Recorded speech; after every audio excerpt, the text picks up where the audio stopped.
Hey friends, today I'm going to talk about our experience with doing Waldorf homeschool over the last year. We've done it for kindergarten, junior kindergarten, really just that sweet primary age. And it's been beautiful actually. It's been really fun and really enchanting.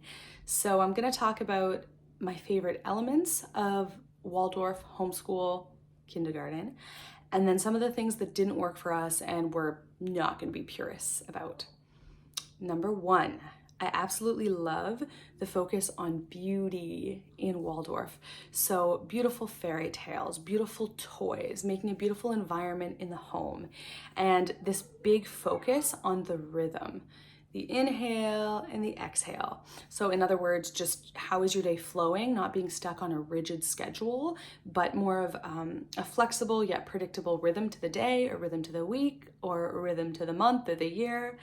And having these, fun, active activities followed by chill out, let your nervous system calm down. So for me, I've been finding I'm doing a lot of my own rewiring in my brain with this idea of the inhale and the outhale. Outhale. Nice. It's not just constant go, go, go, rush, rush, rush. So one of my favorite things has been looking at our life in more of a circular way, this perpetual calendar. And this is too advanced for my kindergarten guys.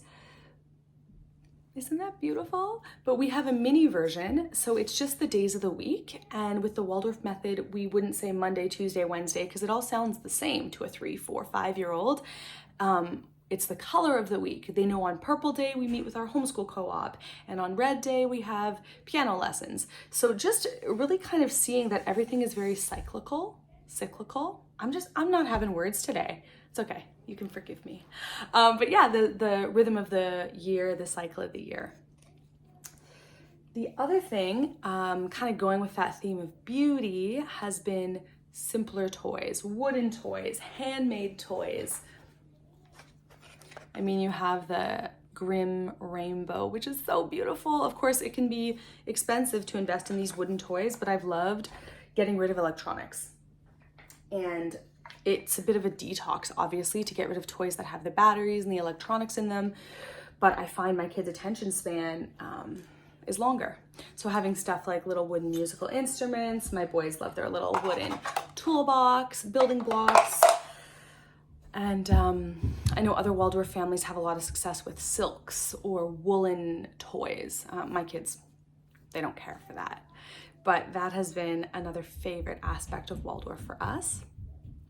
And the other thing would be the beauty of stories and fairy tales. I have found this really enchanting, and I kind of wish that I grew up that way. I guess I'm kind of nourishing my inner child as we go through it. But instead of focusing on logical, linear, pushing your child to have all these academic accomplishments in the early phases, early years, it's more about make-believe and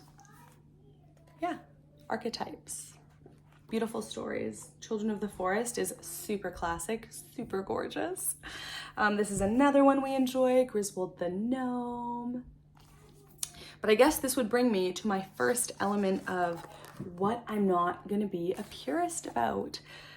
These fairy tales are beautiful. These stories are beautiful. I hate reading to my children. I feel like such a bad mother saying that. I have friends that read their kids full chapter books and they're just enchanted with the act of reading to their kids. It drives me crazy. I feel like I struggle to find the time to do it. So this is where Spotify has been great. We can still incorporate fairy tales and stories. One of our favorite channels, it's called Super Great Kids Stories. I think she's a British woman, and it's a beautiful channel. You have your gnomes and your fairies, and you have also native or Aboriginal stories from around the world, which is a really cool flavor. I really love those tales for the children. How did grandmother spider catch the sun, or whatever. Just beautiful folklore. So yeah, I will hit play and get like 20 minutes to be able to go do what I have to do while they're digesting a story. So the other thing that hasn't really worked with us is waiting on academics. And I struggle with this one because it's a pretty big pillar in Waldorf education, especially for those early years, that you want to keep kids in this beautiful, creative, dreamy state and not worry about numbers and mathematics and scientific equations. They have their whole life for that. So from what I've read and listened to, you're going to wait till grade 1, grade 2 before you really get into that kind of stuff. But my 5-year-old, almost 6-year-old, is very academically inclined. He has a very logical, linear mind, and he wants to know. So he's already reading. But I'm just kind of rolling with it. My 4-year-old wants to read too. And I'm like, no, Waldorf says you gotta wait a few years, guys. You're going too fast. But as much as we're Waldorf inspired, I also really do believe in and value being child-led. So if they are pushing me to read and do math, rock and roll, baby. I'm gonna surrender this one. Anyway, we're doing Oak Meadow. So Samson's technically in kindergarten, but he's already doing grade 1 level. This is a beautiful curriculum. I got it off of Marketplace used because it can be quite pricey. So it's not as, fancy and gorgeous as the latest editions, but the content is so cute. Those are the math gnomes. If I learned math this way, I would not have so many math hang-ups, man. Look how beautiful it is. So, like I said, the whole element of skipping ahead, being, in grade 1, he'll probably be at a grade 2 level, but just surrendering that. He totally loved making these little math guys, Empress Equal, Mr. Multiply, Mr. Plus, and it has been so much fun. It still has that fairy tale story element, which the boys loved. We were trying, or some of our friends have tried these other math programs where it's just very linear, mathematical, and they would not have worked for my kids half as well. This was so much fun. They keep pulling out the puppets and saying, can we have a chat with Empress Equal? We'd like to know more about Mr. Multiply, Mama. And they're still totally lost in this world of fun and fairy tales. So yeah, generally have loved everything you kind of read, What to Do for Waldorf Kindergarten. Last thing I'll say, we're not going to stick to 100%, is morning ritual. So when you wake up, typically you would light a candle, and we did that in the winter. We lit a candle. It was beautiful. It was all romantic. We have a wood fireplace here, and it was just dark. It was very kind of stark and lovely, very old-fashioned feeling. But you typically open the school day or the morning with a prayer, with an invocation, and then sing a song together. No, not working for me. I love singing, and if I had an entire class of Waldorf children to sing to, or multiple children, I would love it. That would be fun.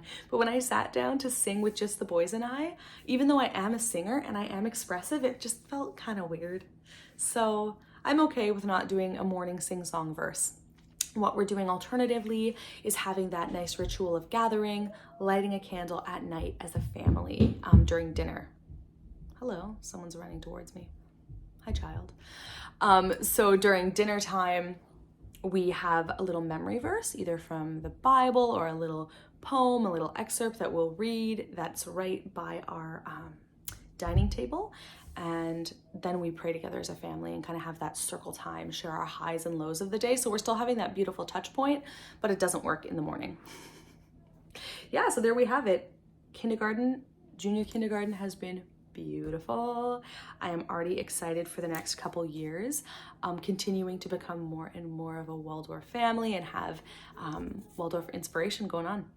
So if you guys do Waldorf, tell me your favorite parts. Tell me what you love, and tell me what you've maybe modified to fit your family. Have a wonderful day.